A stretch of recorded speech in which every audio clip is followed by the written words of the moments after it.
Hello and welcome everyone, a new episode of Money Means Business. Today, Prime Minister Dr. Mustafa Madbouli, accompanied by a large number of ministers, had a very big tour in North Sinai. They visited a number of cities in the province, including El Arish, El Masaid, the new Rafah city, and they inspected a number of huge national projects, including the hospital, the renovation of the port of El Arish.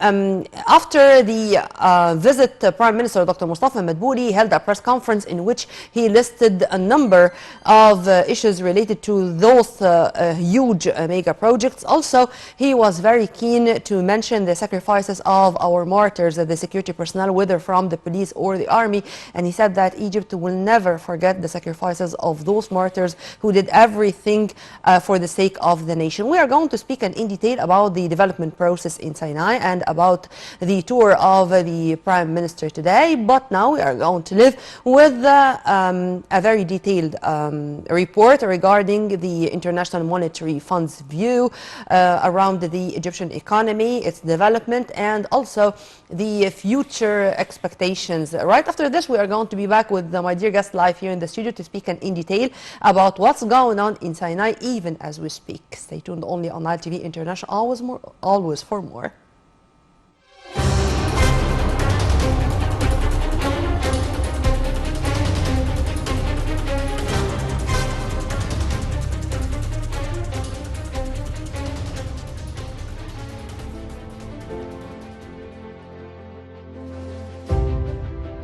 Despite the complex ties of the global economic scene and the increasing challenges posed by these crises on the Egyptian economy, the positive view of Egypt remains on the part of international institutions.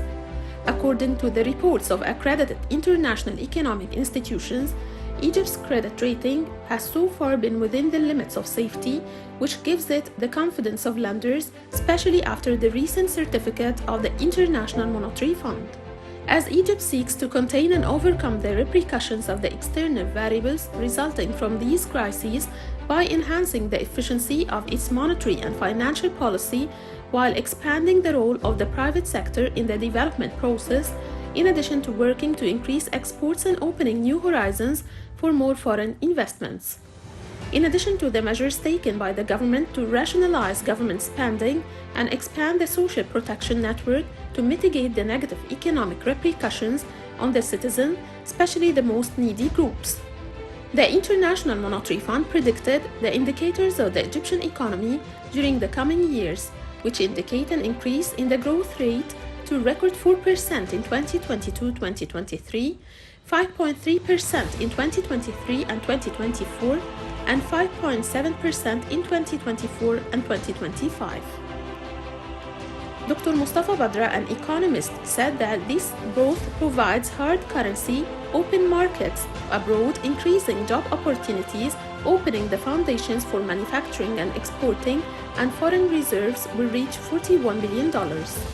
It also increases Egypt's ability to achieve budget revenues by about 1.9 trillion Egyptian pounds this year, and the fiscal year 2024 and 2025 budget revenues will exceed 2.2 trillion Egyptian pounds, and growth rates will reach 5.7% and may reach 6%, which will reflect positively on the citizen. Egypt seeks to implement economic reform programs and fulfill all its obligations to lenders, in addition to its expansion in the debt swap program with a number of creditor countries such as Germany, Italy, and others. The Egyptian state has recently made a big leap in increasing its foreign exchange resources through increasing inbound tourism rates, as well as an increase in the resources and revenues of the Suez Canal, which may reach about $9 billion during the current year, as well as an increase in remittances from Egyptians abroad, as well as the Egyptian state has achieved a significant increase in the export sector of agriculture and industrial products, as well as energy, which enhances its ability to pay its obligations.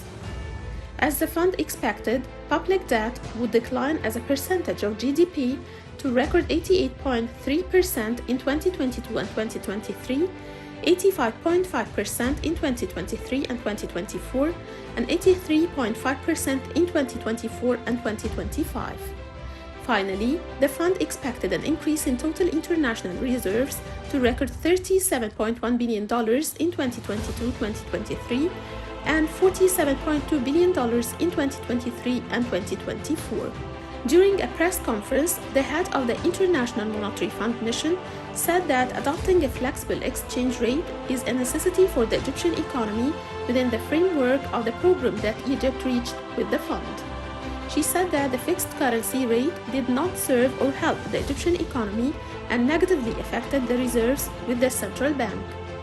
The economist Dr. Mustafa Badra said that entering $10 billion during the current year 2023 through foreign investments in light of the certificate of confidence granted by the International Monetary Fund to the Egyptian economy, and he also guarantees this confidence through the periodic review of economic procedures every 6 months. In terms of inflation, Egypt is no exception to the global rise in inflation, but the change of the central bank's policies to confront inflation will help it to use monetary policy to be more effective in facing rising prices as the central bank focuses on containing inflation. Where the fund agreed with the central bank to apply more monetary tightening policy amid the continuous inflationary pressures as a result of the depreciation of the pound against the dollar. Indeed, Egypt raised interest rates by 3% during the last week of last year as part of the central bank's tendency to tighten monetary policy in order to control inflation. The volume of Egyptian exports of agricultural crops increased and new foreign markets were opened, as the volume of exports during the year 2022 amounted to about 6.43 million tons to nearly 160 countries around the world, achieving an export proceeds of about $3.3 billion. Where President Abdel Fattah el-Sisi directed strict compliance with the provisions of control over Egyptian agriculture exports to produce an export crop of distinguished quality, in addition to applying the standards of importing countries for all Egyptian agricultural crops. The IMF expected an increase in Egypt's exports of goods and services to reach $76.4 billion in 2022 and 2023 and $79.8 billion in 2023 and 2024. Finally, in light of global crises ravaging the economies of countries, governments resort to adopting economic reform programs with the support of international monetary institutions. Where Egypt succeeded during the past years in implementing the stages of the economic reform plan, despite the global challenges and crises it faced that cast a shadow on the Egyptian economy with negative results. This is indicated by the report of the International Monetary Fund describing Egypt's efforts in the field of economic reform as positive and that it is moving in the right direction, albeit with slow steps.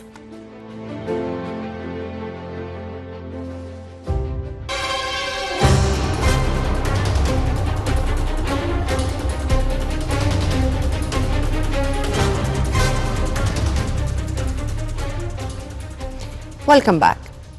Today, as I said in my intro, that Prime Minister Dr. Mustafa Madbouli had a very important tour in North Sinai in many of its cities.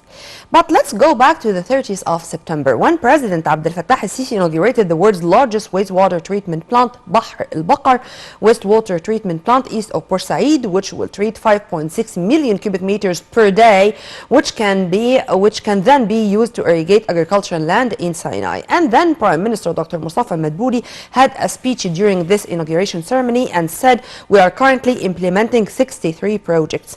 Today we are speaking about those projects already starting their activation. Already we are speaking about a process going on, meaning that what we promise, this is going to be fulfilled and executed and already start activation. We witnessed its activation only 3 months later. What we do promise, we do implement. This is the core of the whole issue. And of the most important statements which were said by Prime Minister Dr. Madbouli today in the press conference wrapping up his visit, he said that the presidential directives were that clear. To fight terrorism, to eliminate or to uproot terrorism in Sinai, coinciding with just development plan in the peninsula. To shed more light on this, we are very much delighted to have with us live here in the studio Engineer Hassan Shaaban, our economic expert and the former president of the Farmers Syndicate of Egypt. Thank you very much for being with us, sir. Thank you for inviting me. Appreciate it. And first, before we go into the details, would you please, sir, I'd like to have your comment on this statement. Eliminating terrorism coinciding with implementing our ambitious comprehensive development plan in Sinai. See, without really annihilating terrorism from the Sinai as a whole, it was not possible to have anything on ground. We had these plans to develop Sinai for some time, but the chance was never there till we annihilated terrorism completely. We paid dearly to annihilate terrorism. And this is not new to the Egyptian army or the police. We've always sacrificed to protect our soil. So today, Sinai is free from terrorism. And this is a statement to the whole world. Is free of terrorism and it is ready for development. And we started a very ambitious development program. The new infrastructure that the government actually constructed in Sinai is very impressive, and it indicates that there is a huge plan to develop a non-stop trip to recover from years and years of negligence. Sinai is ready for development. We have the water resources. We have the energy. Now we have the water resources, in a way, at least the largest wastewater treatment plant of Bahr al-Bakr, which I mentioned, which was inaugurated on the 30th of September. And today also Prime Minister Dr. Mustafa Madbouli spoke about the desalination station there, and this is also going to be one of the main factors of, inshallah, succeeding in land reclamation. Also, President Abdel Fattah al-Sisi had a very important meeting today to discuss the development of Sinai and to speak also about the special crops which should be planted there according to the type of or the kind of soil and climate.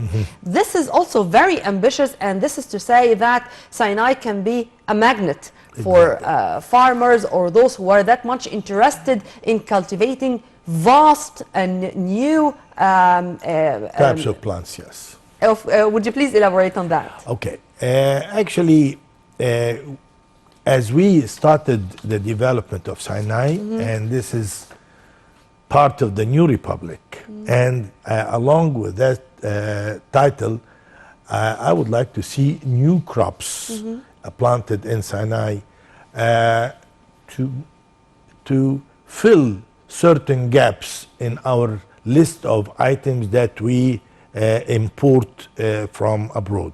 Including basic commodities? Including basic commodities like sugar, for instance. I think we have a very good chance of planting a plant called stevia, which is a plant that actually could be used instead of the regular sugar cane in producing sugar. By the way, many people thought that stevia is only a medical plant or only used in medical cases. So would you please elaborate on that? Because this is going to be brand new for many people. Okay, I would like to make a statement. And stevia is a sugar that used in industry, like soda pop, sweets, all the desserts could use the stevia instead of using regular sugar. And this actually will block the gap. At least 60% of the sugar consumed is for industry. So once we grow stevia in Sinai, it will actually fill the gap. Stevia is sweeter than sugar cane by 300 times. So 300? 300 times. Okay. So if you grow 1 faddan of stevia, you actually this equals to 300 faddans of sugarcane. Sugarcane is very hungry for water, very a plant that requires a lot of water. So if we grow stevia in Sinai and we have a plant next to the area that will be cultivated with stevia, this will actually change the face of the earth in this particular area. Also, as a farmer, I think we could use irrigation straight from the sea. Actually, seawater could be used directly in irrigating certain plants that could be used for raising cattle and camels. We could have the biggest camel farm in the Middle East in this particular area. Sinai is the center of gravity. If you look at it, it's right in the middle between east and west of the Middle East, actually. And it's a very promising location, and not only because it lies on the other bank of the Suez Canal. No, because actually the location is a strategic location. It actually have a window to the Gulf countries and to actually south of Europe, as it lies in the south of the Mediterranean. And there is a lot of potential in Sinai. Also, there is a number of points that we should actually start from. Not only what I've just said, but also the Bardawi Lake is a very important lake for Sinai. At one time, the lake was a major producer of a very high quality of fish, and I think we are about to resume getting back to this rank of producing this type of very high quality fish. Also, there is a good chance of industry. Being on the east bank of the Suez Canal, Egypt at one time was the main provider to Japan in salt, industrial salt. That was right before 1967. After that, of course, with the blockage of the Suez Canal, Japan started to produce salt Australia. in Australia. So actually, if we have an industry to produce salt massively in Sinai and have an industry plant next to the areas where we actually produce salt, we could have tranquilizers out of the salt. Salt is like oil. You can break it down and you can get a lot of chemicals and materials out of it.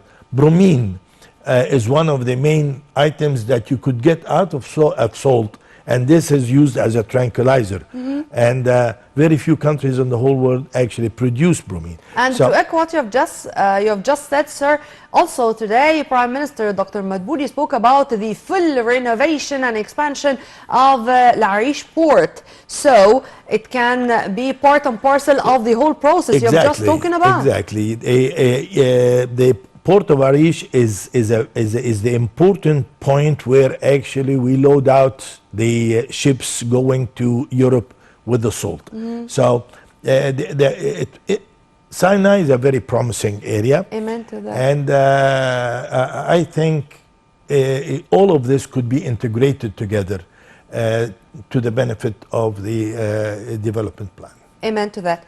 Well, I'm going to quote Prime Minister Dr. Madbouli when he said populating Sinai is central to Egypt's national security objectives, and the main vehicle for this is the National Project for Developing Sinai, one of the first initiatives launched by President Abdel Fattah al-Sisi following his election back in 2014. And today, when it comes to housing units, And when it comes to the huge project of cooperative housing, the Prime Minister said that he witnessed already the inauguration, or there are 1,500 housing units already available, and this is only a first step in 10,000 housing units, meaning that now Sinai could be a magnet for population, and many Egyptians are going to prefer or to be located there. If you agree with me on that. Definitely, I agree with you. Especially, there is a lot of promising areas in Sinai. You cannot really ignore Abu Znima and Balaim. Balaim is a point where you produce oil and gas.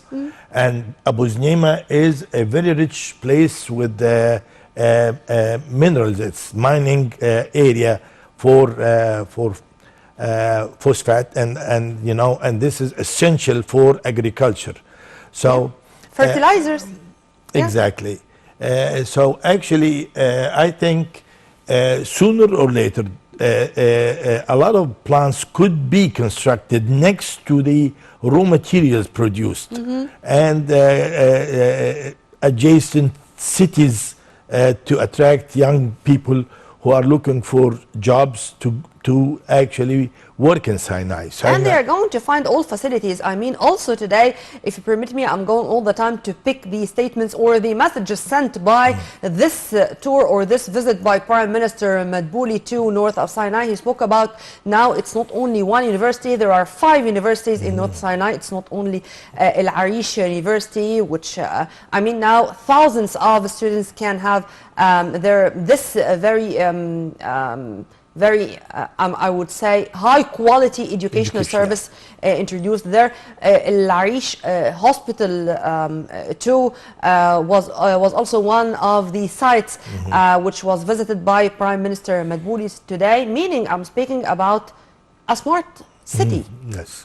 This, as I said, this is the image that we're going to see with the new republic, as the President said before.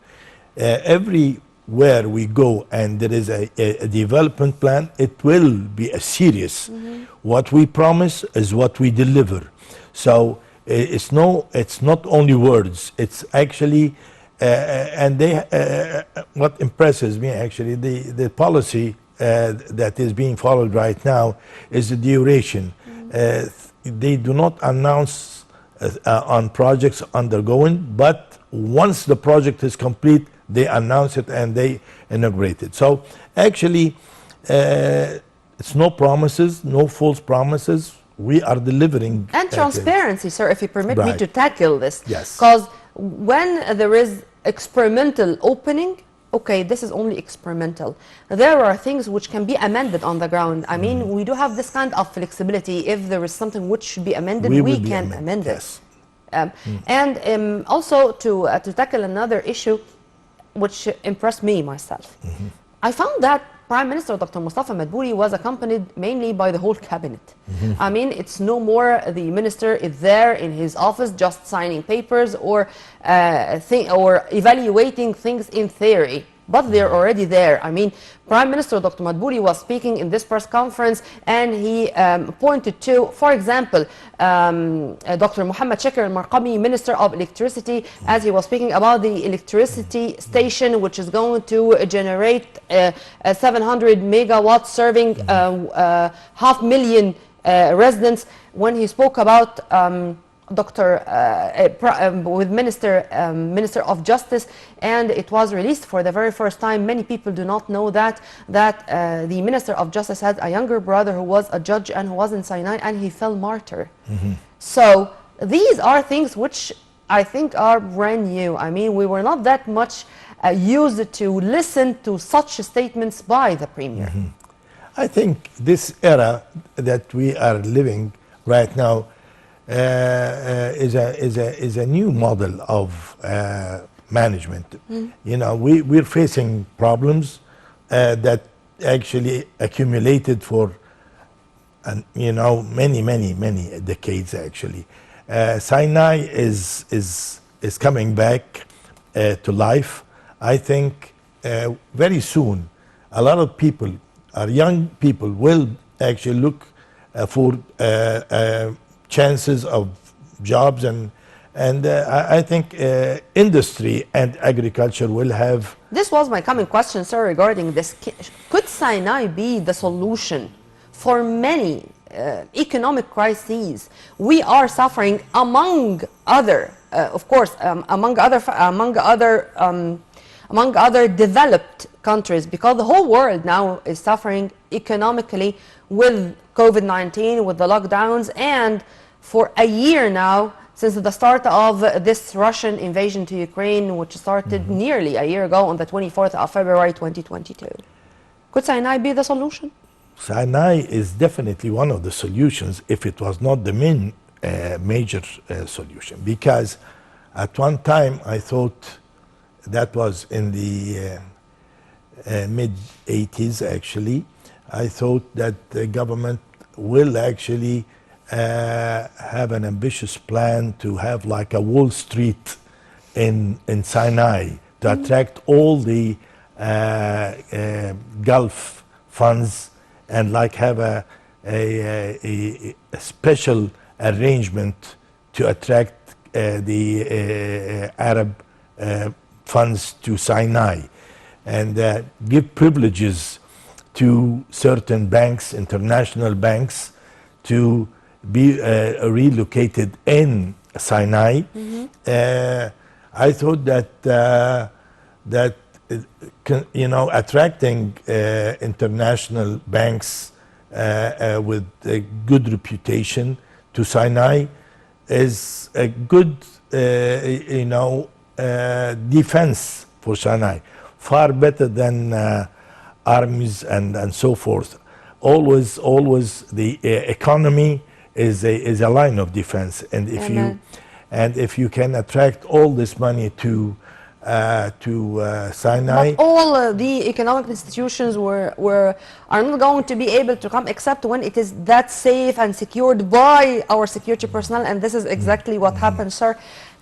Going to Sinai, and not to consider Sinai anymore that remote, that far, with the tunnels, with the infrastructure, with the new roads access, you would find Sinai now that close. How do you see the development of our infrastructure and the new tunnels, the new ways to connect Sinai more to the delta, to the rest of Egypt? Well, we have a number of tunnels underneath the Suez Canal right now.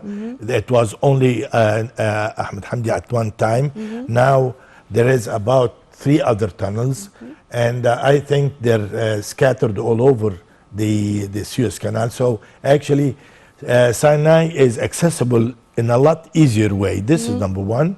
Number two, actually you can reach anywhere in Sinai now with a very high quality of roads, actually. I think Sinai have a lot of varieties, I mean activities. On the east side of Sinai, you have this famous Sharm el-Sheikh resorts and Dahab and all these areas. And the middle of Sinai could be allocated for agriculture and industry, and on the other side, actually you have the gas and the port, Arish port, and so forth. So there is a lot of activities in Sinai, and this integration of activities should be orchestrated together to attract a lot of the young people. This is exactly what was discussed today in one of the important meetings of President Abdel Fattah al-Sisi, when he said, or when he gave his directives to resume full coordination among different state institutions for achieving the development plan of Sinai on the ground. But here, sir, also I'd like to stop and to read this quote. The state is in a race against time to implement several mega development projects in Sinai in record time. This was said by President Abdel Fattah al-Sisi, and by the way, more than once. Why I'm speaking about time that's specific? It's a race against time. Simply, we do not have the luxury of wasting more time. Would you please elaborate on that? I will explain this, because actually we have a major problem in Egypt, the increase of population. unless we break this diabolic ring. Vicious circle. It is a vicious circle. Yeah. Actually, we have to race against time in order to achieve a development, because if the rate of development is not as fast or faster than the rate of our increase in population, we're not doing anything. So actually, exploring new areas and creating new business chances economically, it will stimulate a lot of businessmen to go to Sinai. I think we need a new approach to Sinai. I've witnessed a lot of our neighboring countries in the beginning. They did not have the same chances that we have. We have better chances to develop Sinai. We just need to have good imagination and a goodwill and proper studies for an accurate database, and to have this plan based on scientific rules and scientific research. Analysis, if you permit yes. me, sir, to speak about something which really impressed me. When we spoke about Sinai, we spoke about the wonderful resources we have and about the chances, but also when I know that demography is respected, the geographic nature is respected, the type of soil, the type of crops, and also to have 17 Bedouin communities there are going to be developed and supported by this plan, meaning that we do respect the residents, Definitely. their culture, their social activities, the circumstances they have been through, the negligence, if you permit me to say, which was there, and we are not going to not to admit that happened already for decades. But taking this into consideration, how do you see this, and how do you see the state's keenness to say to the Bedouins that we are going to keep you are going to keep your culture, their social activities, and we are going to support you more to practice your life in a better way, to raise your standard of life in a way that preserves your traditions and your culture? Of course, the Bedouins actually played a very, very patriotic role during the Israeli occupation in Sinai. Everybody respects this, and we salute our brothers in Sinai for playing this role. Again, we have to press on the fact that the Bedouin in Sinai, part of the Egyptian fabric, actually. Yes. We're all Egyptians, so whether they have a special traditions or culture, we have this all over. In Nuba, in Upper Egypt, it's all over. So it's part of our culture. The variation in culture gives us immunity, makes us more stronger.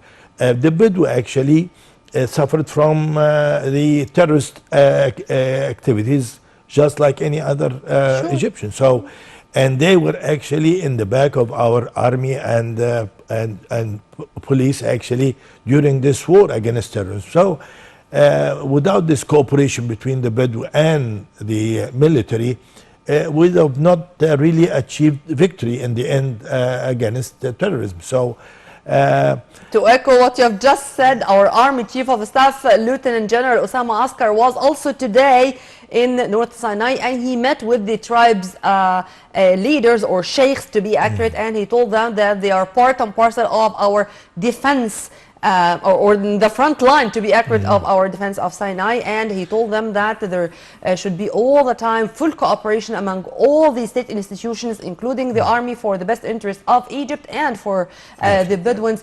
to be offered with the high quality services in all domains. Actually, the economical chances that will be available in Sinai will encourage the Bedouin to merge into... To be integrated more into our society. Right. Yes. So actually, I hope within the next few years, we will see a completely different type of life in Sinai, actually. Sinai is a very promising area with the ambitious program that Saudi Arabia have to connect Saudi with Sinai in the south. I think this also will stimulate the economical activities in Sinai.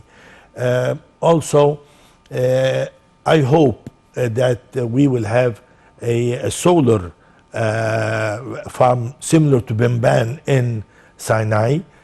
Also, I would like to see the holy areas that that everybody know about, and the path of the Holy Family. yes, from Palestine to Egypt. All of this is In addition to St. Catherine and to many other places. But let me go once again to for example, the Fishers Village, because President Abdel Fattah al-Sisi was also briefed today on the development of the Fishers Village. This is also another message sent by the state that we are keen also to develop certain places like that, and if there are things which should be done, we will do. If there are incentives which we should offer, we will offer. So no negligence anymore, and there is no there is no activity which is not going to be taken care of. Yes. How do you see this, sir? Well, this actually creates a lot of confidence in the fishermen' lives in Bardawil especially, because Bardawil is one of the main areas in Sinai that everybody considers a starting point. Bardawil is a very rich lake, and I think once we establish, or the government actually establishes an ice factory in the area to preserve the fish actually that the fishermen fish from the Bardawil lake. This will actually create a lot of business chances in the area.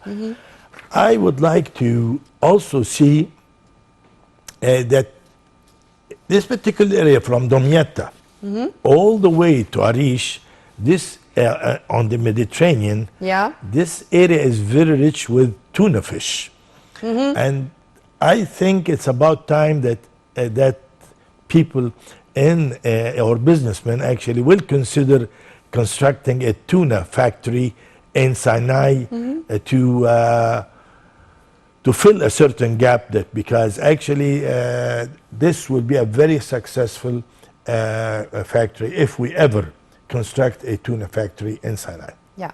Sir, also Prime Minister Dr. Mustafa Madbouli in fact seized the opportunity of this press conference, and he spoke about what's going on these days. I mean, the whole world is really suffering, and this global financial crisis is affecting the whole world, whether developing countries or developed countries. In the same time, you would find, and he spoke in numbers to be accurate, he spoke on about the burdens the cabinet or the state is shouldering instead of the citizen. There are things which we listen to for the very first time. Here also I'm going to emphasize this word, transparency. How we should deal with these issues. I mean, for example, he spoke about the bread and to what extent the wheat, the oil issues, which is really affecting the whole world as a main crisis. Till the moment we are, the citizen is not suffering from that. How do you see, sir, this kind of awareness now the Egyptian layman in the street is really enjoying, knowing well that he will be able to know everything going on and nothing is going to be hidden anymore by the cabinet, by the political leadership, till any of the ministers of our cabinet? You see, creating the feeling that we are part of the whole world, actually. We're not isolated. The whole world is suffering today. Europe is suffering from, prices of gas and oil. And there is speculations that the price of oil will go up and the gas will go up. And indeed, we produce gas.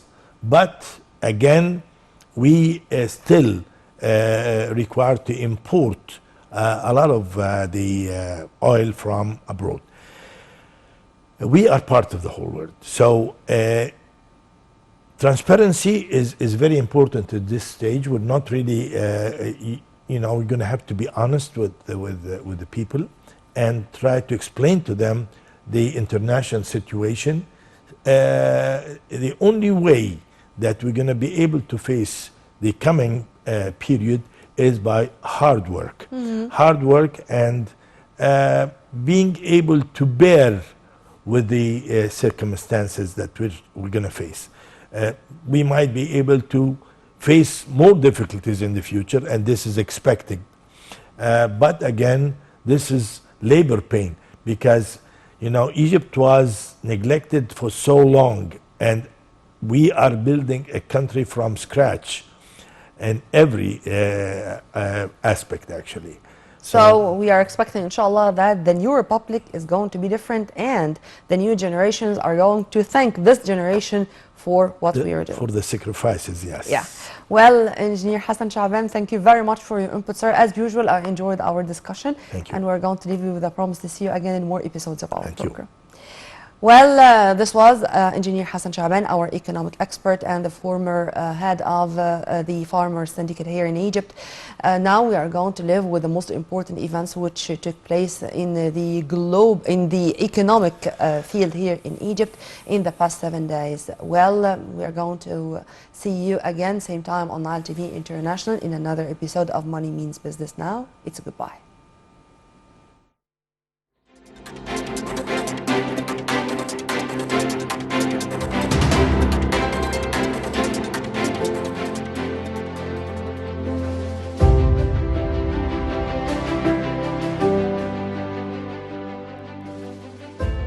Minister of Finance, Dr. Muhammad Mait, decided to make amendments to the value-added tax law, and the decision included suspending the payment of the tax due on machinery and equipment imported from abroad or purchased from the local market for factories and production units for use in industrial production. And the minister indicated that the suspension of tax payment is for a period of 1 year, from the date of release of machinery and equipment from customs or purchase from the local market. A German company working in the field of gas and oil exploration was able to find gas in the exploration area east of Damanhur in the onshore Nile Delta region. The new discovery is a positive sign at a time when the need for additional energy resources is increasing in Egypt, regional countries, and the world. A Chinese company working in the field of manufacturing smartphones in Egypt announced the start of manufacturing its new phone with the beginning of 2023 to be the first new models that the company manufactures during the current year, in continuation of the company's plan to introduce new models for manufacturing in Egypt due to its belief in the importance of the Egyptian market as a regional center for manufacturing and exporting to the Middle East and North Africa region. Minister of Agriculture, Mr. Al-Sayed Al-Qusayr, announced that Egypt's agricultural exports during the year 2022 for the first time in its history amounted to nearly 6.5 million tons at about $3.3 billion, an increase of about 800,000 tons over last year, pointing out that citrus fruits ranked first, potatoes second, then onions and beans, and the number of Egyptian agricultural products and crops exported abroad amounted to about 406 products that are exported to 160 international markets. The government announced its latest initiatives to support their productive sectors, industry and agriculture, in order to confront the economic repercussions of the Russian-Ukrainian crisis and the subsequent negative repercussions on various aspects of life. The initiative includes reducing interest rates on loans provided to these sectors. Its value is about 150 billion Egyptian pounds and its duration is 5 years. Dr. Mustafa Madbouli announced in the recent cabinet meeting the latest developments regarding the position of the goods released in the Egyptian ports, where he indicated that the goods released for various import purposes during the period from January 1st till January 10th, their value amounted to more than $1.5 billion, bringing the total of what has been released since December 1st until now is about $8.5 billion. Dr. Asim Al-Ghazar, Minister of Housing, Utilities and Urban Communities, continued the executive position of the projects being implemented in the new city of Al Alamein, explaining that the facades of 15 towers that have been completed in the beach area are being completed, and a number of other towers are being implemented in the beach area. Egypt celebrated the 63rd anniversary of the establishment of the High Dam on January 9, 1960.